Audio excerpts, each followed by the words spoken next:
برنامج الجسر، وهالمرة في فقرة مؤثرة جدا ومهمة جدا. ضيفي باستوديو هو الأكس سولجر والمخرج والبروديوسر والأكتيفيست انتي وور أكتيفيست راس كابوري. Good evening, Ross. Hi.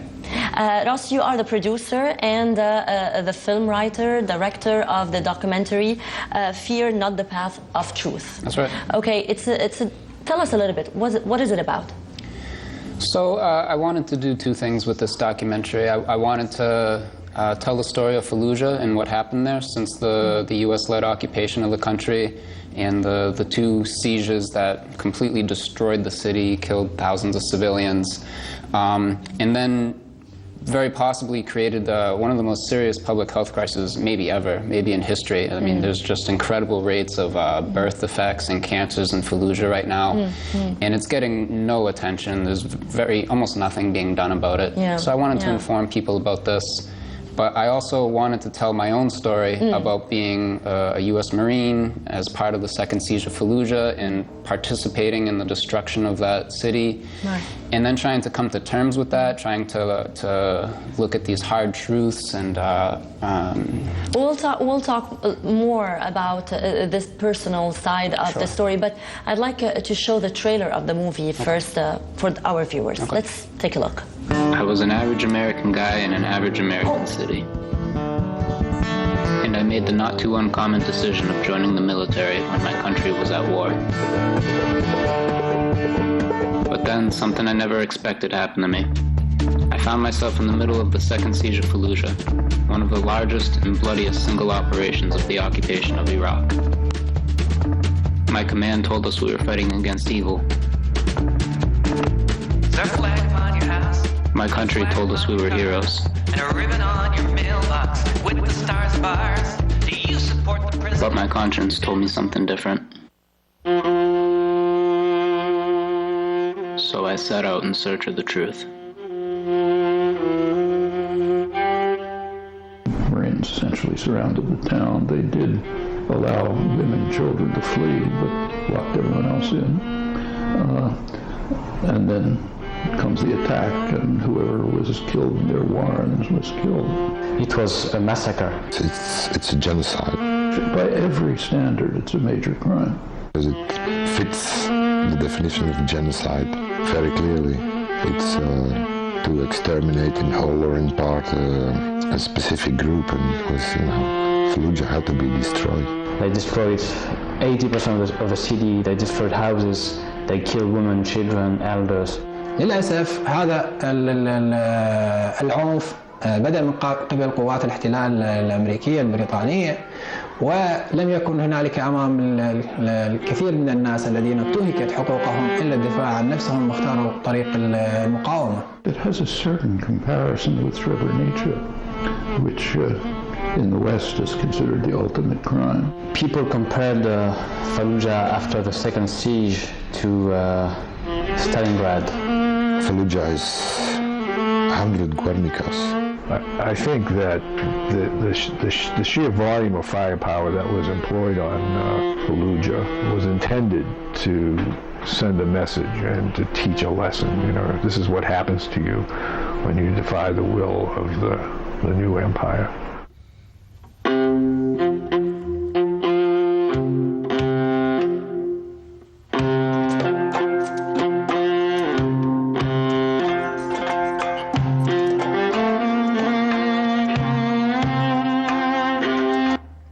Ross, we've seen that trailer. You went to Fallujah as a soldier. You came back as an anti-war activist.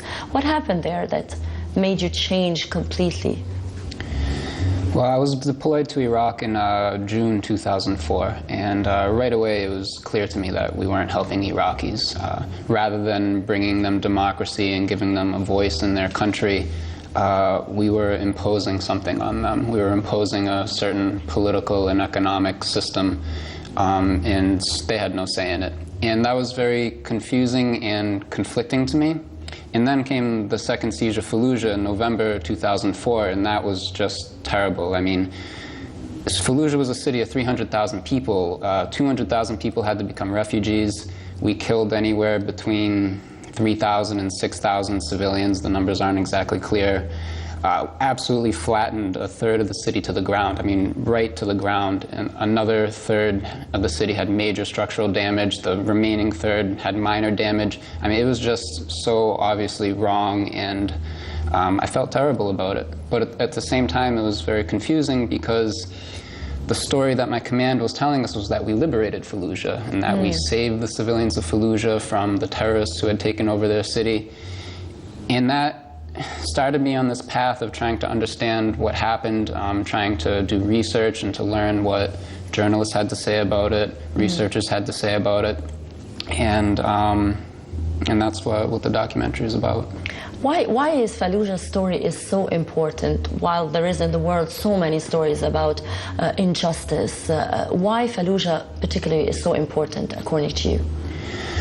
Well, Fallujah became a very symbolic city in Iraq. First, because Fallujah became the strongest center of resistance against the US-led occupation of Iraq, and that was very inspiring to a lot of people who are oppressed by all different types of powers for all different types of reasons. So for the people of Fallujah to fight back in that way against empire was very inspiring. And then Fallujah was incredibly demonized in the US mainstream media. So for an entire different population, it became a symbol of terrorism. And the US military destroyed Fallujah in this very symbolic way so as to send a message. So I think to understand that story, I think it lets us know a lot about the world that we live in and power and struggle against power. And I think today Fallujah is still very symbolic because it's still a destroyed, struggling city with the health crisis that they have, and they still don't have very basic services like electricity and sanitation. People in Fallujah are still struggling today. So coming from an ex-Marine, this is very powerful, a very powerful statement. And obviously, you're saying that a lot of you're not getting enough exposure. The story of Fallujah. I see you wearing the T-shirt, Justice for Fallujah Project, مشروع العدالة من أجل فلوجة. What is that project? So this is a project that I started in 2010, and the initial goal was just to raise awareness in the United States because so few people know the truth about what happened there. And since then, we've done Remember Fallujah Week every November for the past 4 years. And now we're teaming up with a nonprofit organization named Islah. And our goal now is to start doing fundraisers and to try to send reparations to Fallujah in the form of medical aid and medical equipment to try to help them with the public health crisis that they're having. Who are you when you say we are trying to do? I know your story, Ross, you're here with us, but who's supporting this project? The Justice for Fallujah project? There's not a consistent group of people. It's anyone who wants to come together at any particular time to work on something, whether it be a documentary film or to host an event with some public speakers or something like that. We work with all different types of people. People come and go when they can, as their life permits them to. Yeah, absolutely. Obviously, you said that the whole thing is not getting enough exposure. Are you getting any kind of cooperation from mainstream American media? No, we're pretty much completely ignored. It's a tough pill for most Americans to swallow because nobody wants to hear that we created such terrible suffering in another country. Even though the administration has changed from 2004. Yeah, still. I mean, even Barack Obama, when U.S. forces officially withdrew from Iraq, he said it was a success. He said that we brought democracy to Iraq and that we can be proud of what we've done. But obviously, if you look at the facts on the ground, if you look at what people are dealing with in Fallujah today, I don't think there's anything to be proud of. You have made a great documentary. Thank you. I really urge everybody to go on your website, Justice for Fallujah Project, and really see the documentary, which is online. It's available online. Don't you think that the documentary was a little bit too powerful? Like, I've seen the pictures of the babies, the kids with all the, disfiguration. You practically look at them and you don't believe that this is a human being. Do you think that you pushed it a little bit too much? Well, I mean, I understand both sides of the argument, because if you shock people too much, you can turn them off. But at the same time, sometimes I feel like you need to shock people. And at the same time, this is the reality that Fallujans are forced to face every day. They can't change the channel. They can't turn away from it. So why should Americans be allowed to? So I see both sides of the argument, and I chose to go this way with it. Do you have any support from your ex-fellow Marines soldiers? Very little. There's one or two people who, one person is even involved, he's working with us. Another person remains in contact with me, but for the most part I'm not liked very much in the people in my old military unit and in the military community in general. Why do you think something that's so clear for you, that obviously that's the truth for you, because you named your documentary Fear Not the Path of Truth. So why do you think that the truth for someone is becoming so untrue for someone else? Well, I've done a lot of research about this. I've done a lot of reading from what unembedded journalists have written about it, what academics have written about it. And I think the people from my old unit, they're content with the story that was told to them by our leaders. They don't feel any need to question it. And I think they feel like if they do question it, they're somehow dishonoring our friends that were killed in Fallujah. They're somehow, spitting on their graves. And I don't see it like that. I think the best thing I can do for them is to try to inform the American public and make sure that the next generation of Americans don't make the same mistakes that I did. So that's the way that I look at it. What are your plans for the future?